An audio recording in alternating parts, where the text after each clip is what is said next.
I'm Margaret Heffernan. I'm a professor of practice here at the University of Bath School of Management. I've led 5 businesses, that's the practice bit, and I write books and articles about how business works or doesn't. This series of webinars began with lockdown, and for the last 2 years, we've explored business and leadership from many angles, showcasing some of the university's research and business leadership from many angles.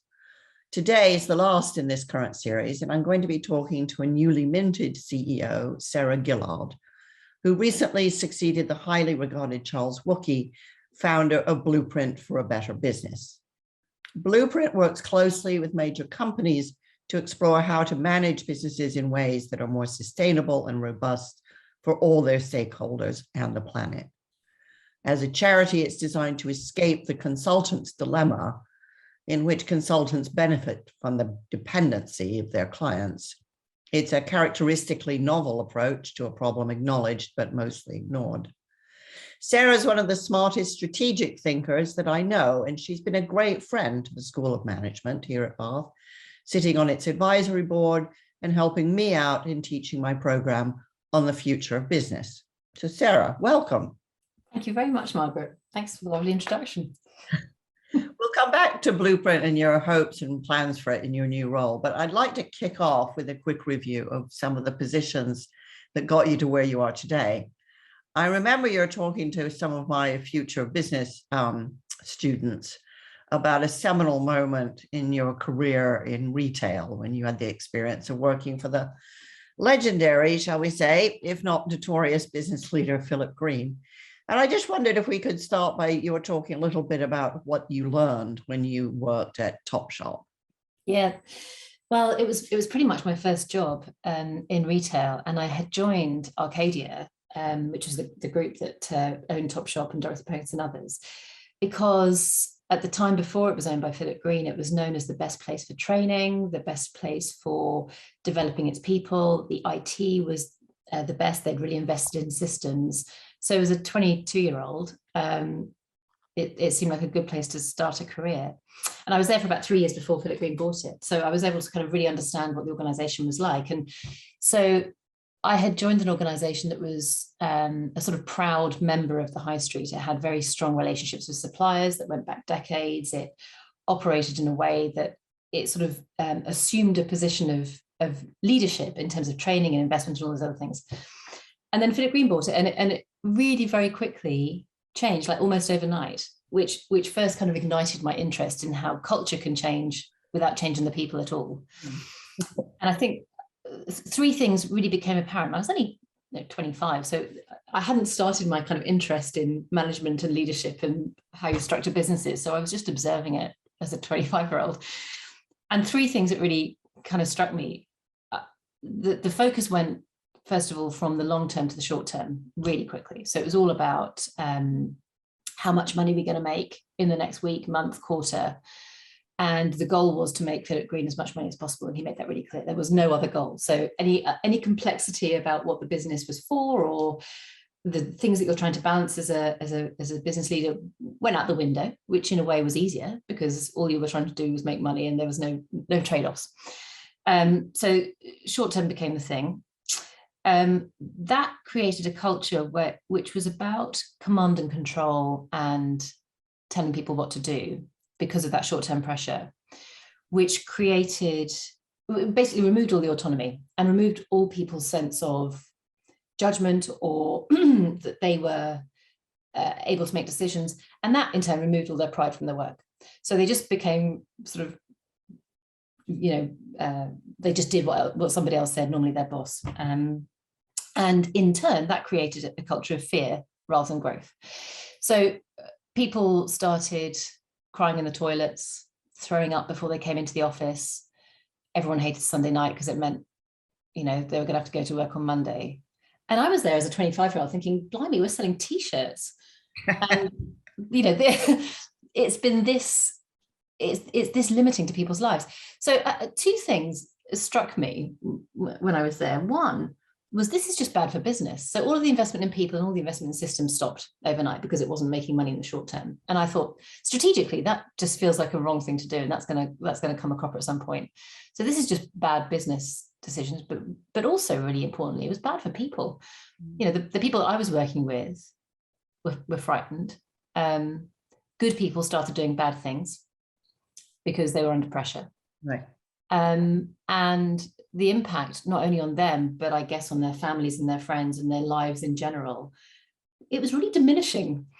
And to be honest, I thought maybe this is just normal. Maybe the Arcadia beforehand was an aberration, and this is just what normal business is like, and I better wise up and stop being so idealistic and naive. Did you wise up and stop being so idealistic and naive? Well, happily no. I went to other retailers, big retail businesses, trying to discover whether this was which was the aberration, the Arcadia before or the Arcadia afterwards. Right. And to be honest, I was beginning to lose hope. Retail from the mid 2000s has been extremely under pressure. It's been basically a declining industry, and big retailers have had to deal with legacy businesses trying to move to online and direct threats from famous online competitors and all sorts of other threats. And the way that they were responding was typically make worse, cheaper stuff in a worse way. So what I was seeing was, you know, basically cheaper sourcing, shoddier products, and poorer conditions for the people all the way through the supply chain, and customers and suppliers. And the whole thing just felt like it was getting a bit worse every year. And I was losing hope. And about 12 years ago, a friend of mine had just started the John Lewis Partnership, which I had heard of as being a bit weird and different. And she said, I think you should come here. It's really weird. I hate it, but I think you'll like it.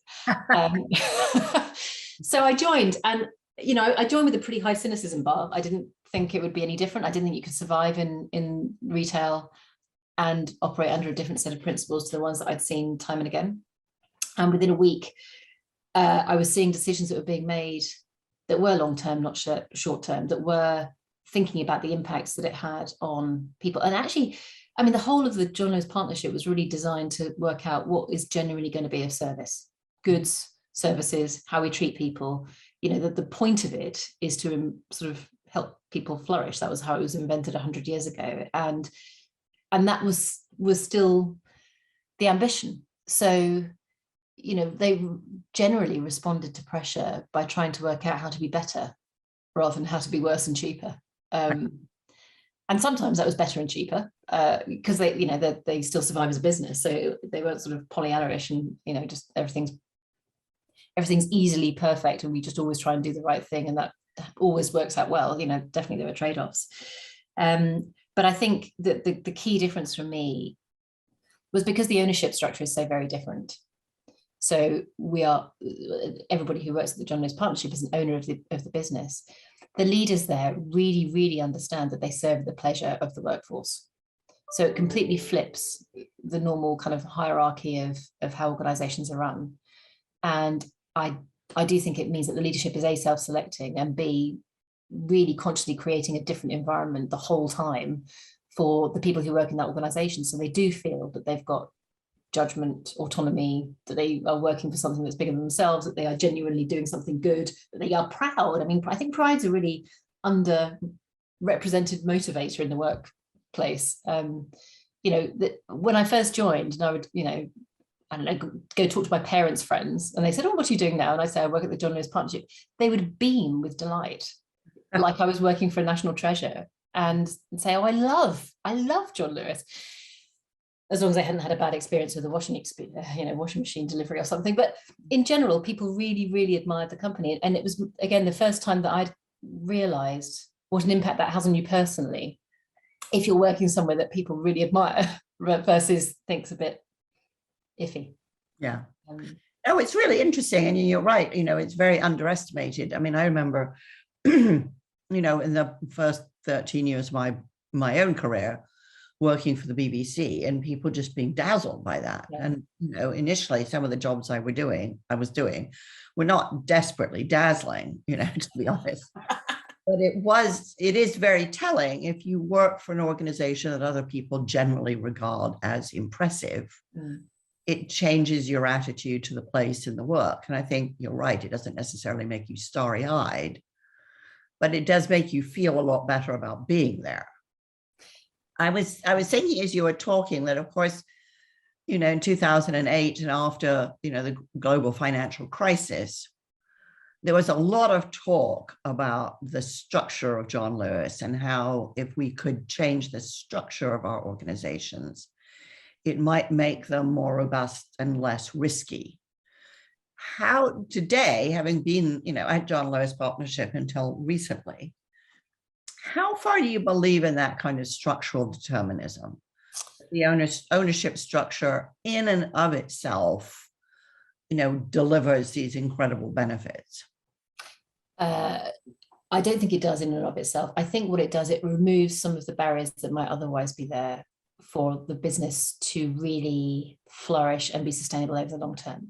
So number one, the ownership structure is really important in terms of what the owners are hoping to get short, medium and long term. And the John Lewis Partnership is held in trust for all generations of people who work there. So the intent is to hand it on to the next generation better than you found it, rather than to extract as much value as you can from it in the short term. And because that's a commonly held intent, mostly, it creates a very different set of criteria for how you're making decisions. So you're investing for the long term, you're thinking about what's the impact in 10, 15, 20 years, rather than how much money might I make if I make this short-term decision and I hit the numbers quickly. So I do think it creates a different environment for strategy and for long-term decision making.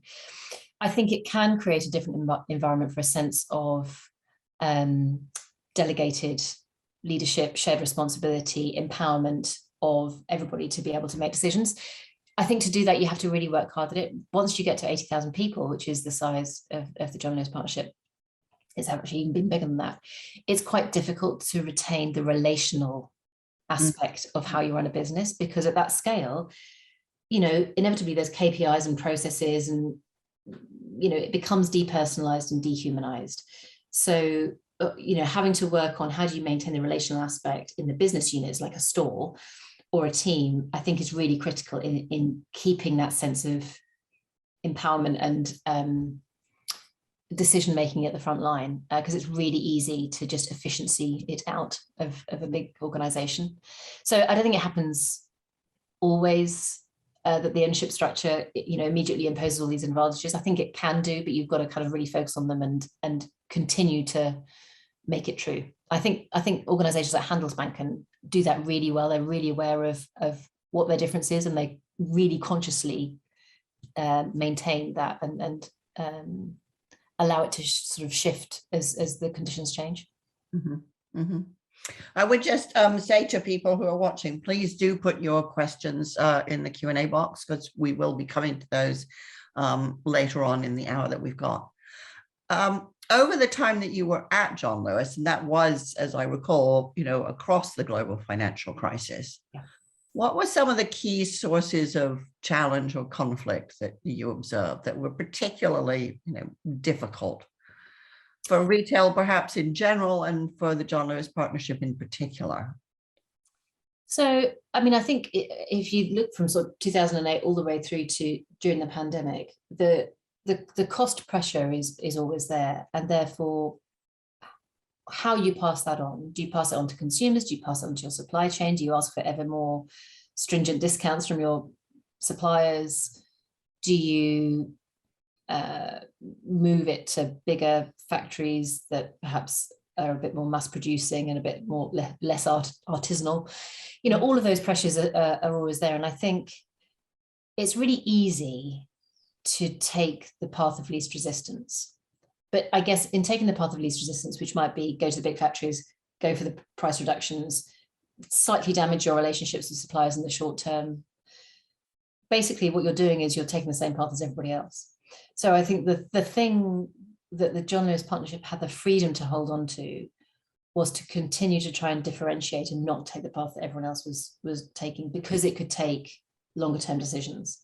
So during the financial crisis, during the pandemic, they were actively choosing to protect their supply base, to work with them to get through a difficult period, to think about what customers needed at that particular point and do it even if there was, you know, clearly a financial implication for doing it. So it meant that the trade-offs that every organization was having to make, they had a slightly different perspective about who they were, what was really important to them as an organization, and their sort of reputation that the whole thing was built on, because trust is such a, you know, it's taken 100 years to build up the reputation and you can lose it really quickly. And so that awareness of what was valuable, I think was sort of present in all of those decisions in a way that perhaps it is less obvious in other businesses, because the pressure that you're getting to deliver short-term results can drown out some of that other awareness of what really is going to provide long-term sustainability for the organization.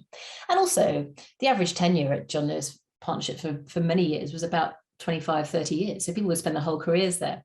So that there wasn't the sense of, you know, I need to put some flashy numbers on my CV for the you know, 5 years, because then I'll be off and doing something else. There was a sense of that you're building a cathedral, and your bit is, you know, building this bit of the wall, and others will build the next bit, but this could be a life's work.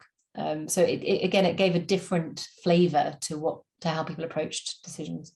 Yeah, interesting.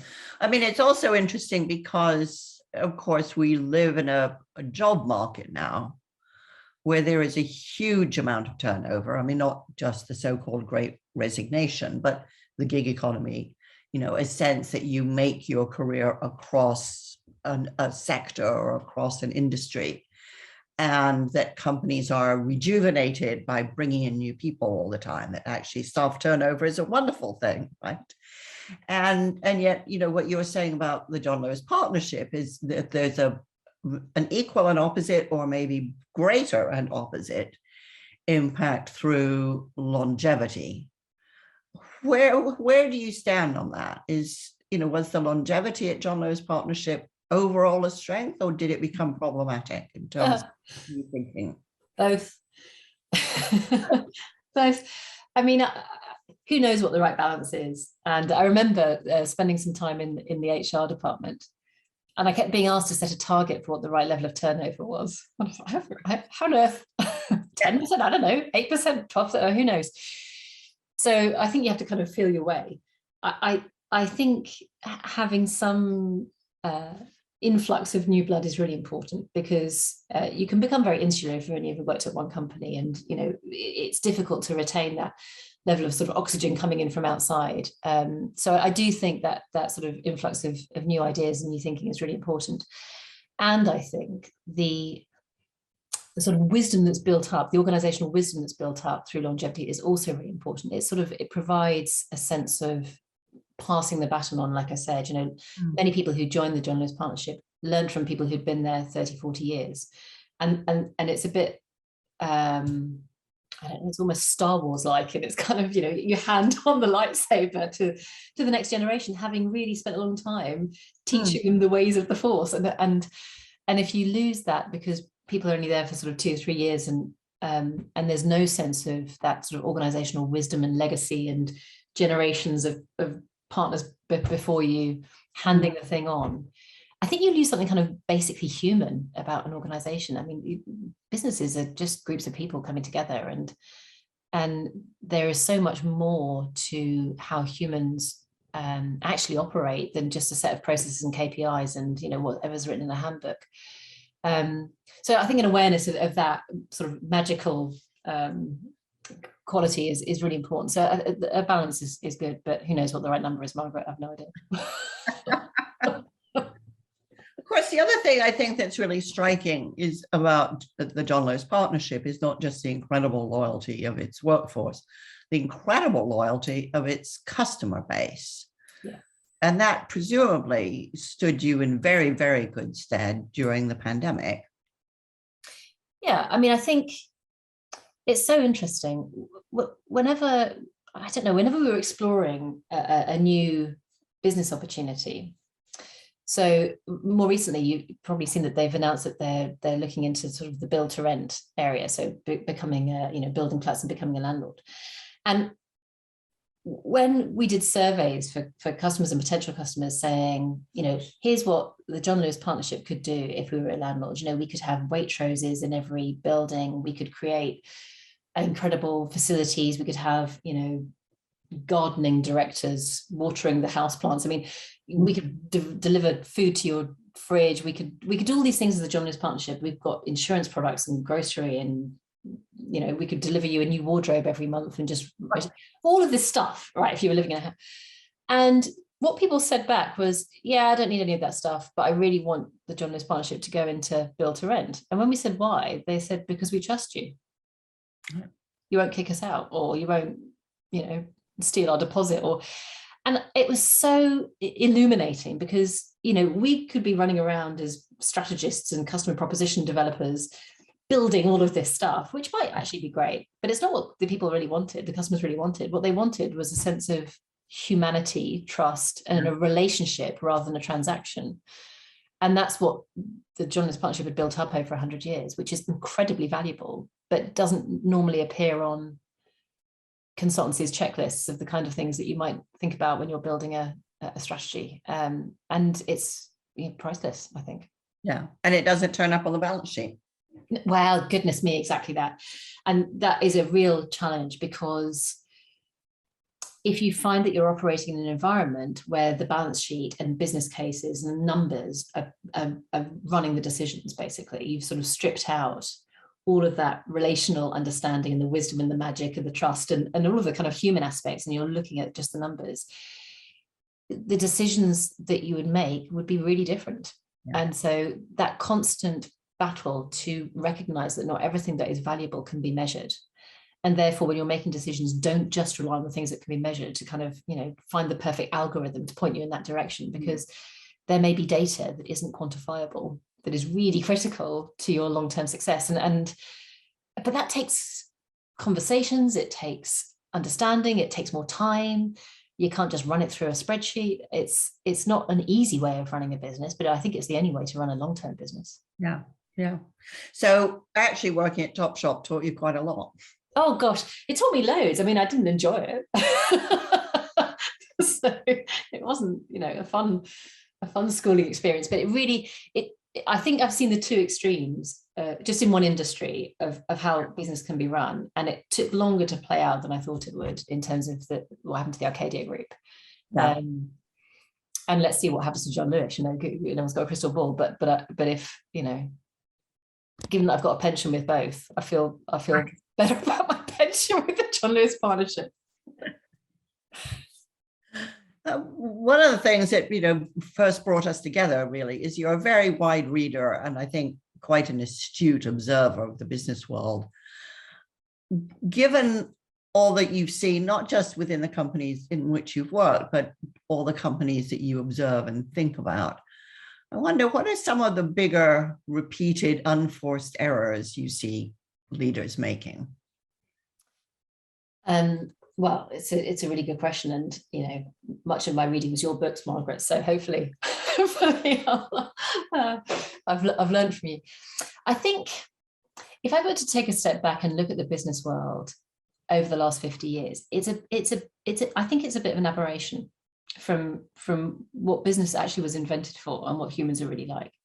So business is just a collection of, business sounds like a thing in itself with a consciousness, and it's not, it's just a group of people coming together to use their energy and creativity and skills to create something they couldn't do by themselves. So it's fundamentally a kind of human and social construct. And from the beginning, business was created to serve society, to serve people, and to serve what we need. And over the last 50 years, sort of by mistake, but you can see how it happened, business has come to be seen as serving the interests of capital rather than the interests of people, which is just weird when you think about it. It's a social construct.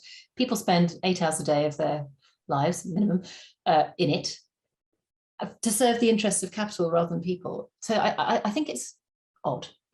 And then when you think about the impact on people are extraordinarily inventive and resourceful and creative and collaborative and wanting to do something meaningful with their lives, all of those things. And again, by mistake over the last 50 years, the workplace has become something really constrained, fearful, KPI driven, numbers driven, people are not flourishing in the workplace. And we sort of have seen that more and more. And I think particularly COVID has meant that lots of people went, God, does it have to be this way? So we have this sort of the business paradigm, and then what it's actually like as a human working in business, both of which do not feel optimized. And so I think the thing that is interesting is that most business leaders are just operating in this paradigm without having really noticed. And it's like sort of being caught in a windowless cell, and there's a huge, beautiful world outside that you just don't really know about. That life would be much better if you just opened the door and went outside rather than stayed in the cell.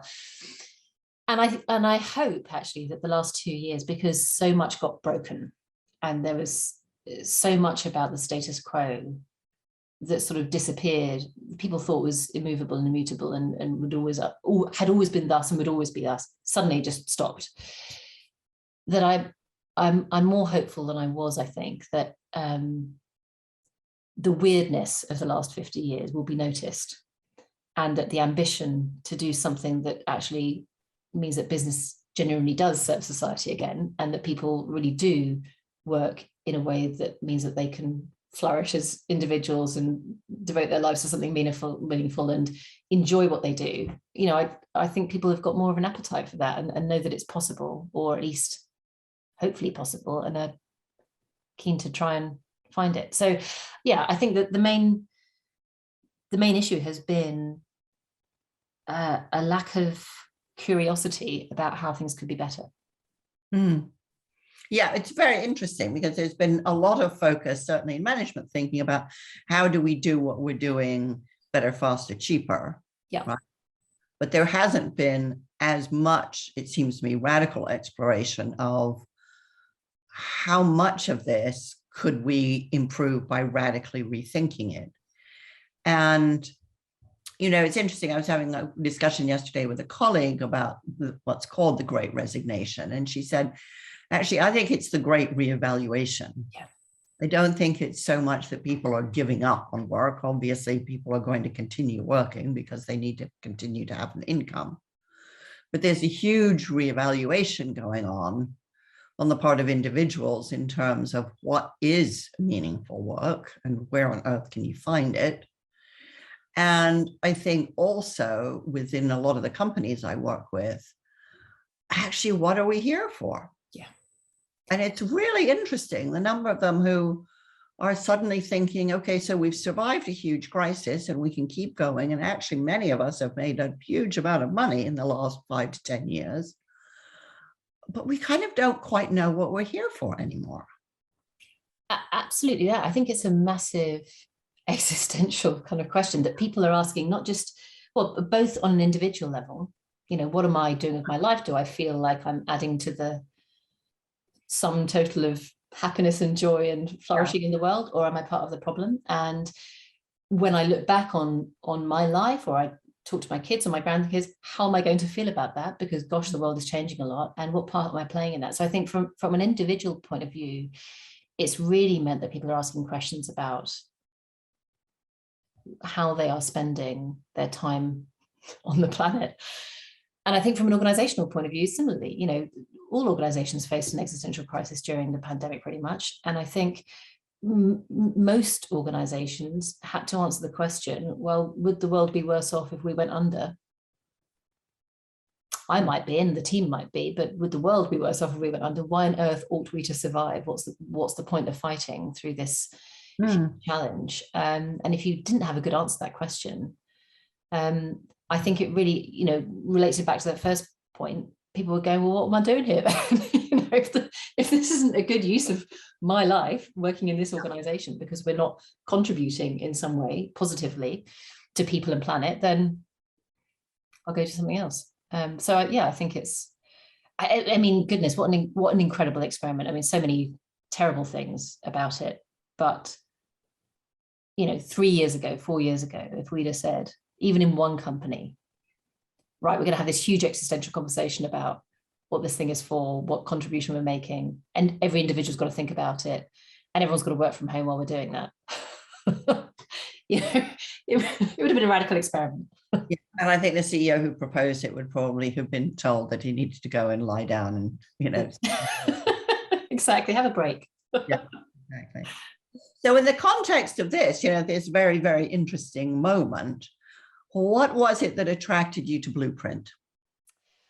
Well, I think because of my sort of career in retail and my observations of what makes good business and what helps people feel like they're, using their working time well, I sort of explored strategy and people strategy and culture and leadership and organizational development, all these kind of interesting areas, and sort of found the source of the Nile when I decided that, in fact, if you were really clear on what the purpose of the organization was and you were able to find a way of linking that to your own sense of meaning, then not only does that mean that you as an individual are going to feel like you're contributing to something personally, but the business will just do better in the long term. And so it was sort of a eureka moment, because that sounds like I had it over like a cup of tea. It took me years to see the connections between the environment that an organization creates, what it tells itself about what it's for, and then how people inside that organization respond, and whether that's going to be with innovation and energy and collaboration and joy and all of those good things, or whether it's going to be the opposite. So having had that realization, I wanted to do it more and do it more quickly. I think, the challenge of the past few years has been that everyone can kind of see that the current system doesn't really work for people or planet, and that we're going to have to imagine a different sort of future. And so the two things that I really wanted to do with the rest of my career was help imagine what that different future could be like, and then help all of us get there faster. And Blueprint, it seemed to me, was a really interesting organization that had spent a decade thinking about this, thought deeply about what it would take to imagine a different future and then get there faster, and was working in a way that I thought was extremely impactful in sort of getting to the source of the power and the decision making, and helping people imagine a different way. So sort of open the cell door and say, there's a beautiful world out here, come join it. So yes, it's a very different, going from an 80,000 people organization to 6, and going from 27 years in the commercial world to charity. It's a transition, but I feel extremely privileged to have found it and be working there, because I think it's exactly the right type of organization for this type of moment. So what is it exactly that Blueprint does or will be doing under your leadership? So it's a charity, as you said, and it over the last 10 years, it's sort of thought and conversed widely and deeply with business leaders and investors and policymakers and NGOs and faith leaders and all sorts of different people to try and understand and reevaluate the role of business in society. And then what it does is it works directly with very senior people in large organizations, typically the CEO, the chair of the exec team, to explore a different mindset, one that imagines business actually delivering value to society and making profit as an outcome, because it's doing that really well, and one that imagines an environment for people where they can flourish, are respected, can grow, can develop, contribute really brilliantly to a business that they believe in, and feel more fulfilled as individuals in doing so. And not just the employees, but the relationships with all people who the business interacts with are really thought about, and it's an intention of the business to enhance the quality of those relationships. So it's a very sort of human-centric approach. So we work with senior people to explore that mindset, and it's sort of a coaching relationship, really, because it is quite a different approach to perhaps what they might have been taught at business school 20 or 30 years ago, their experience in business to date, what they believe investors want, employees want, customers want. The world's shifted quite a lot, and so just creating space to explore that and think about what that might mean for them as leaders, for their organization, how they might go about shifting to a more regenerative, purpose-led organization is what Blueprint does. And I think it's done that really brilliantly for many of the early adopters and innovators in big organizations. I think as we sort of are looking right now about, well, how's the context changed from 10 years ago? Where do we see ourselves now? And what might we do in the future? I think it will be about getting to the early majority. So now everybody wants to talk about purpose in business, and everyone's kind of going, yeah, I've got a 5-step framework. You just need to follow these steps and then you're done. And I think actually what Blueprint can really offer the world is an understanding of what it takes, the kind of personal work that it takes, the reflection, the conversations, the humanity of what that's going to take. It's not a sort of, here's a new spreadsheet to use. There's a checklist here. Definitely practical steps help, because it's so different to how many business leaders have experienced their career to date, that having some kind of practical, case studies and examples and here's some suggestions about what might help is useful. But the reflection part is really, really important. So yeah, we're thinking right now as a team about how do we go beyond our resources of 6 people, talking directly, and how do we begin to share this more widely so that the early majority can learn from what we know. Right. We have a wonderful question here, which comes from Katie Calvert-Jones, which is, what advice do you have for leaders of new ventures in thinking long term, particularly when there may be a lack of a strong financial foundation to support that approach? How do they keep their nerve, do you think? Yeah. Well, I mean, I think, again, the last sort of 2.5 years have been an excellent example of organizations that were able to respond quickly, adapt, be resilient, and emerge with a broader understanding of what they do and how they do it. Did so not because they had a really clever product or a really clever algorithm. They did so because the people in their organization felt that they wanted to help the organization survive, and they felt empowered to make decisions, and were brilliantly inventive and resourceful about how they did that. So I think no matter how small or big a business you are, or whether you've been here for sort of 5 days or 500 years, the recognition that your business is the people in it, not the thing that you produce or the IP that you have or whatever else. It's the people in it that are going to be the difference about whether you're a long-term business or not. So if you're a founder of a new venture, thinking really hard about how you create an environment for your people to feel as committed to this thing as you do, to feel as proud of it as you are, to feel as joyful and a sense of ownership and a sense of wanting to work with others to help it survive, I would really double down on the conditions that you're creating for people to flourish. Because I guess particularly as a founder, it's really tempting to feel like it's all on you. Right. And sharing that joyfully with others, I think, would be my top tip. Right. Okay. Well, there's another really interesting question from Rob Smith, who says, based on his 30 years of business experience, he's found a disappointingly low level of business training and education among UK senior management. I have to say, I would absolutely concur with that. And he says it often appears to be viewed with suspicion. I'm very struck that often in hard times, it's absolutely the first thing that gets cut. Is that something that you've encountered? And if so, how do you deal with it? Well, encountered, yes, because if you're looking at business decisions through that kind of balance sheet, what do the numbers say? How quickly can we, stop the bleeding or make some more money?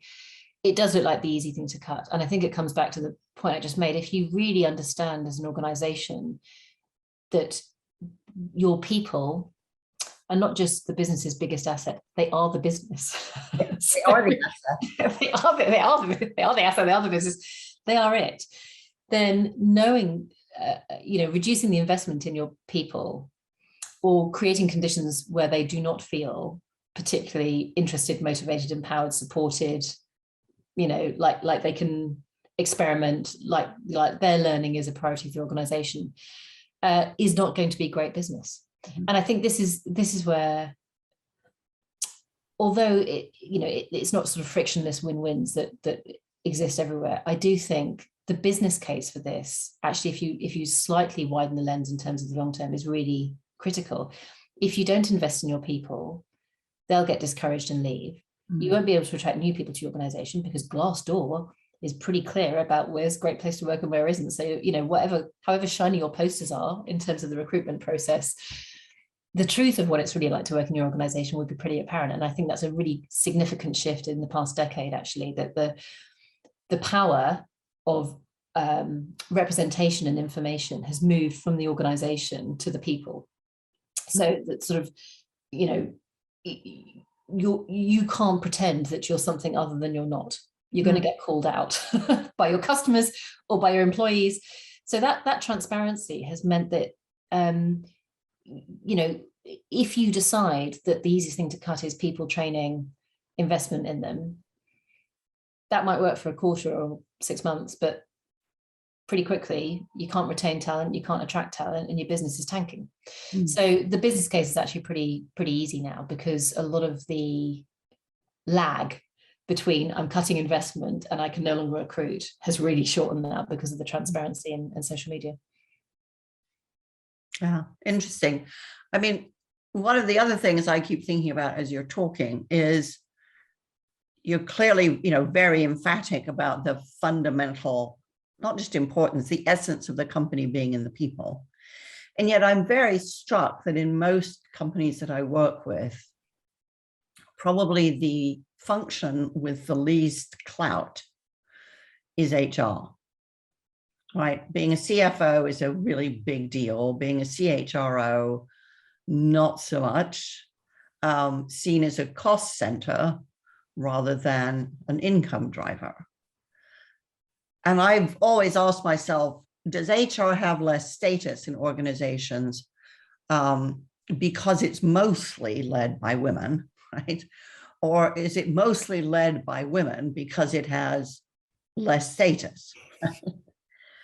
How do you think in companies we change that? Because if people buy what you were saying, that the company is fundamentally the people in it, then the HR function should be the function with the greatest amount of clout. It is the asset. And yet in most organizations, that is not true. How can that shift? That's a great question. I think it comes from a different understanding. And again, I think the blueprint thinking on this is really fundamental. A different understanding of what motivates people at work. And we've had the data of this for decades. It's just that most people ignore it because it doesn't fit with their current assumptions. So most people assume that people are motivated by money and financial rewards, and extrinsic motivation is what you need. And so HR became quite a transactional function, get kind of pay and rations right, do extraordinarily complex performance management templates and bonus equations and, grading systems and tiering and leveling and, make the algorithm better. And then it will spit out exactly the right financial reward that will exactly motivate this person. And they'll be perfectly stacked in a tier of performance. And ultimately, it's based on an assumption about humans that if it's not completely false, at least it's only partially true. Of course, extrinsic motivation is really important. And feeling like you're being rewarded for what you do is important. But actually, humans are also driven by intrinsic motivation, by feeling like they have a supportive team and a boss who actually cares about them as a person, that they have got the opportunity to develop, that they can learn new things, that they can progress, that they can, come up with their own ideas. These things are really, really, really important. And also that they're working with other people who they rate, that are good people, that want to work with them, that are supportive, all of those things.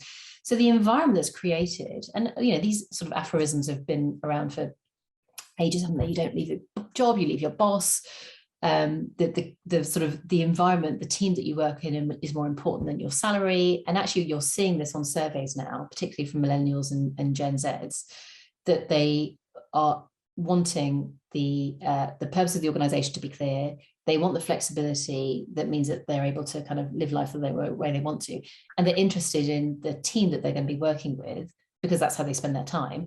And pay is like 7th or 8th on the list. Now, there can be some cynicism about whether that's actually true, but at the very least, it says that HR should not just be focused on pay and rations as a transactional thing. They really need to be talking about the relational aspects and the environment that is created. And you're absolutely right. If organizations who've understood that would absolutely see HR as the key strategic enabler of long-term business success. Because no matter how whizzy your strategy is, if your people aren't feeling in the right place to deliver it, you know, your business is going to tank again. So again, I hope, and let's see how this pans out, but I hope that the last 2 years has really helped a lot of business leaders see the importance of people and how they are feeling. And that pay and benefits is only one element of that. You know, how do you help people who are working remotely feel part of the team? How do you induct new people into your organization if they've never actually met you in person? You know, all of these things are relational and human, and really important. The social capital bit, because it's not on the balance sheet, is easily ignored. And I think if it continues to be ignored, the businesses won't survive. So I think that, again, the time frame between failure to notice and death of company is now much, much shorter. Yeah. You talked a lot about people and planet, and we've talked a lot about people. So let's talk about planet for a bit. You know, I wrote a piece for the FT a couple months ago based on a PwC survey that showed that, you know, of business leaders, 4,500 business leaders who were asked, only 22% had made any kind of net zero commitment with regard to climate change. Of those who didn't have a target, most of them didn't think they had significant greenhouse gases to take responsibility for, which strongly suggests they don't actually even understand the carbon mandate. And 55% said they didn't even have the capacity to measure their emissions. So there's a very, very long way to go. What do you see motivating those companies that actually are doing a lot as far as planet is concerned? Yeah, I mean, I think the main problem in general is that it feels like a huge problem, too vast a problem to fix. The impact might be beyond the tenure of the people currently in charge. They were not trained for this and have got no personal sense of experience or expertise. And they're probably hoping that perhaps somebody else will fix it. and that, you know, others, the government, you know, others, technology will come to the aid. So I think it, I think there's also a recognition that it really requires some massive unpicking of the current system, because everything is interconnected and, you know, it's just a huge, gnarly problem. And so I think there's a sense of overwhelm. And I think, you know, hoping that regulation or whatever is going to fix it, I'm not sure that businesses ever respond particularly brilliantly to regulation. It sets a minimum floor. And then the question that business tends to ask is, okay, what's the minimum that I could do to get away with it, to pass this regulation? So I think, in answer to your question, the organizations who are doing this well have completely flipped that narrative and have said, you know, here is a clear need. We potentially have an opportunity to do something about this need. Actually, look, there's a whole load of investment money that's wanting to do something about this need. Our customers want us to do something about this, and our employees want us to do something about this. Regulation will happen eventually, but why would we wait for that to set the floor? Why don't we see this as potentially the biggest business opportunity that has existed in the history of business? Right. Huge need, huge amount of money, desperately urgent time frame. If we leap into that, really, really lean into it and see it as a, how do we build a business that is fit for the future and is contributing to the solutions, rather than trying to just do a bit less harm? Might we position ourselves as a leader, right, plan out a sustainable future? It provides a strategy, differentiate. So I just think the businesses have really got it. Don't see it as a a threat or a sort of regulatory nightmare that's about to come. They see it as the biggest business opportunity that exists, and are innovating. And it unleashes all this energy and innovation and kind of creativity. And, Right. you know, there's something attractive there that the business, and that's when business is at its best. It's not brilliant when it's kind of strapped into a load of regulation. It's much better when it's got a sniff of something of value that it can contribute towards and get value in return. So why do you think so few are putting their heads above the parapet to say, well, we're doing this, come and look in case it helps?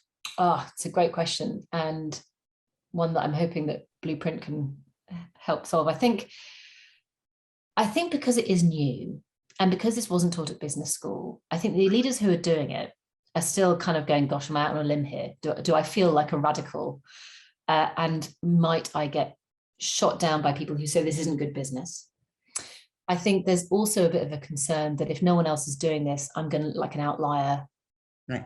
Do I want to take that kind of risk? And if I go out there and say this is what we're doing, then the activists will say, yes, but you're not doing enough. So I'm just going to throw some purpose wash, right, rotten cabbages at you and point out all the things that you're not doing well. So the actual personal risk and the organizational risk, from a reputation point of view, is probably too high. But the more people do it, the more the sort of social contagion kicks in, and right. The more, and this is, some of what we've been talking about as a team, how the heroes and heroines of this decade of business will emerge in retrospect. How do we speed up the elevation of these heroes and heroines now so that others want to be in their cool gang?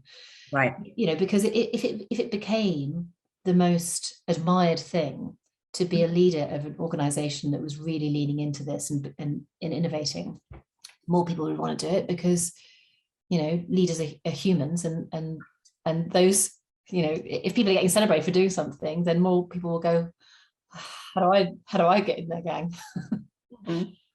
Yeah.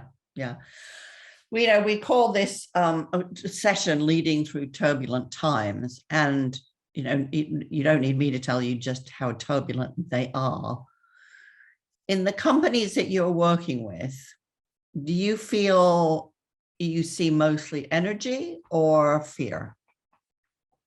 Energy, and it's probably why I'm optimistic. I think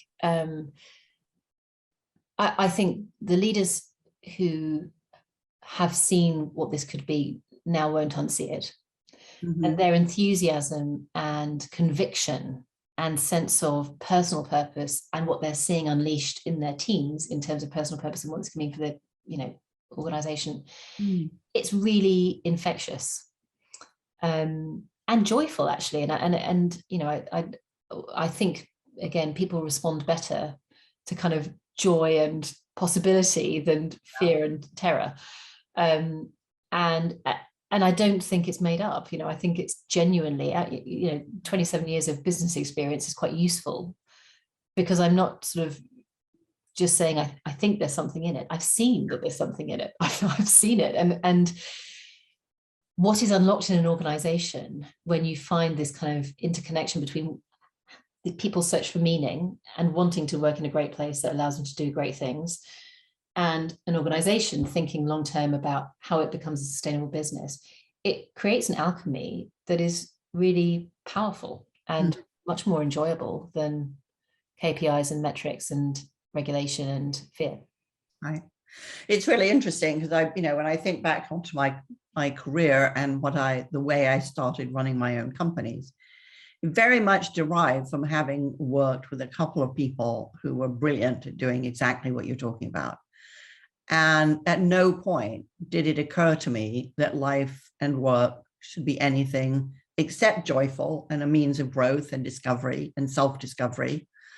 And I just always assumed that work should be something that, actually you looked forward to. Honestly, Yeah. And, it's kind of interesting now. Many people look at that and, hear that and say, God, what a sad life looking forward to work. But I just always operated on the premise that if we're going to spend 100,000 hours of our lives at work, bloody well ought to be joyful. Absolutely. And no employer should have the right to make so much of my life miserable. Yeah. But it's not a very British attitude. No, it isn't.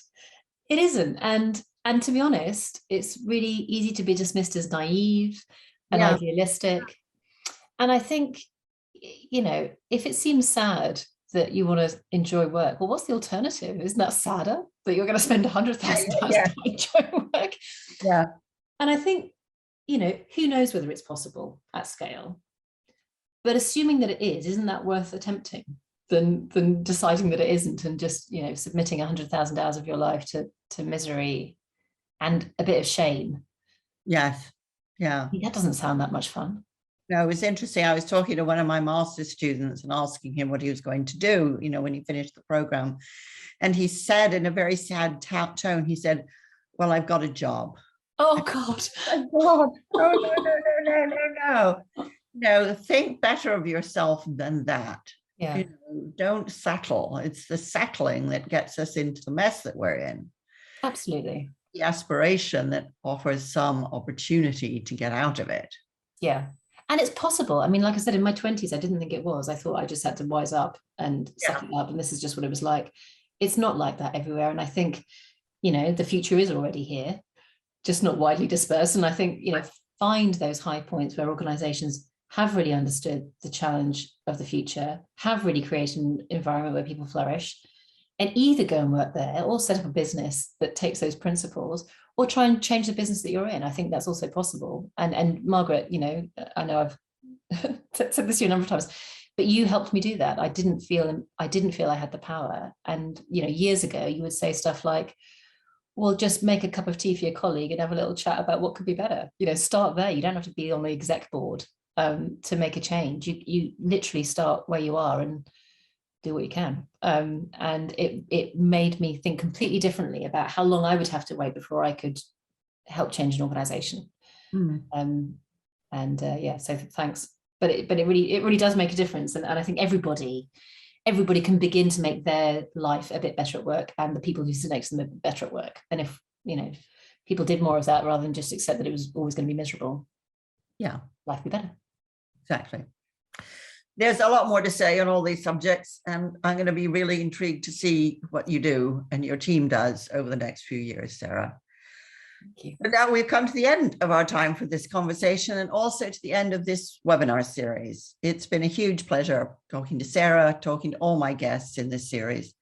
And I thank everybody who's participated with their questions and attention and interest. I'd also like to take this opportunity to thank the people behind the scenes who make all of these things possible. Katie Calvert-Jones, Clementine Seymour, Alan Houston, Beth Longville, Joanna Aspin, and Joe Callahan. Thank you for keeping the show on the road. There's a lot to think about this summer, I think, about the future of business, management, and work, and how that can support or undermine the flourishing of all of us. I hope this series has given you plenty of ideas to enrich that thought process. So thank you, Sarah. Thank you, everyone who's watching. Thank you, and goodbye. Thank you so much. Thank you.